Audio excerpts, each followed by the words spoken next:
Hello, મેં ગુજરાત તાલુકા Umargam district Valsad station Sanjan હું ખત્તાલવાડા ગામથી બોલી રહ્યો છું. મારું નામ છે કિશોરભાઈ શાસ્ત્રી અને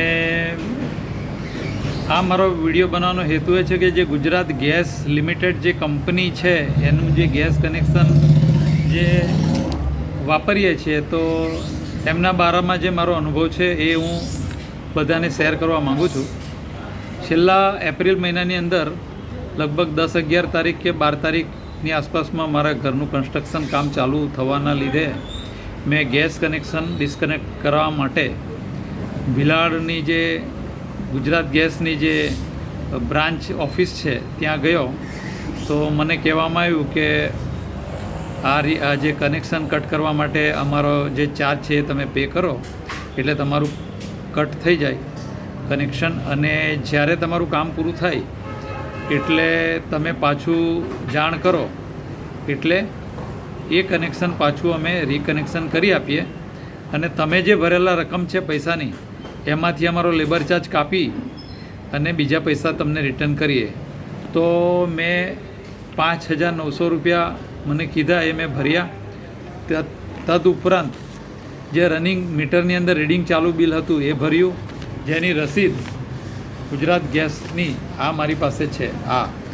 આ ગુજરાત ગેસનું બિલ છે એની રસીદ છે અને આ 5,900 જે ભર્યા છે એની પણ મારી પાસે આ રસીદ છે.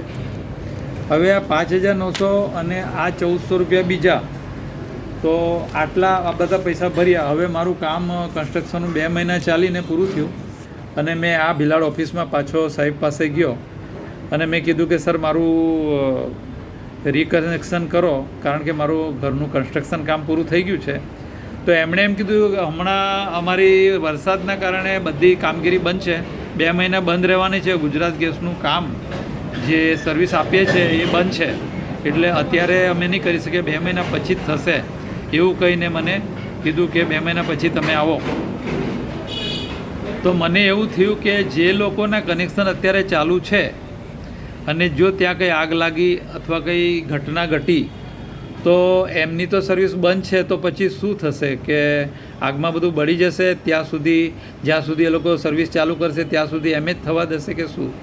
એ એક મારો પ્રશ્ન છે. અને બીજું કે ઉમરગામની અંદર જે ગુજરાત ગેસની જે ઓફિસ છે ત્યાં મેં ફોન કર્યો તો એમનું એમ કેવું છે કે જ્યાં સુધી ભીલાડથી અમને મેસેજ નહીં આવે કે તમારું રીકનેક્શન કરો ત્યાં સુધી અમે નહીં કરીએ, અમે તો કામ કરીએ છીએ પણ એ લોકો કહે તો કરીએ ને. એ રીતે મને જવાબ મળ્યો. હું પાછો એ લોકો પાસે ગયો, એક માણસ થ્રુ ગયો તો એમણે મને કીધું કે 10 દિવસમાં અમે કરશું. એ 10 દિવસ બી થઈ ગયા, એ પછી બી એ લોકોએ અમારું રીકનેક્શન કર્યું નથી અને તે પછી પાછો મારું જવાનું થયું એકવાર. તો ત્યારે બી કીધું કે થઈ જશે, હજુ સુધી બી સર થયું નથી. અને આજે ઓગસ્ટ મહિનાની 23 તારીખ થઈ ગઈ છે. તો સર અહીંયા જે ભીલાડ ઓફિસ છે ભીલાડની, જેમાં ગુજરાત ગેસ લિમિટેડની જે ઓફિસ છે ત્યાં બેસેલા જે અધિકારી જે છે જે કસ્ટમરની કેર કરવા માટે બેઠા છે તે લોકો આ રીતનો જવાબ આપીને કસ્ટમરને સર્વિસ આપતા નથી. તો પબ્લિકે જાગૃત થઈને એમના પર એક્શન લેવી જરૂરી છે કે પૈસા લેતા બાદ બી એ લોકોને આ રીતે હેરાન કરી રહેલા છે અને એના માટે એ લોકો ઉપર કાયદેસરની કાર્યવાહી થવી જરૂરી છે. જય હિન્દ.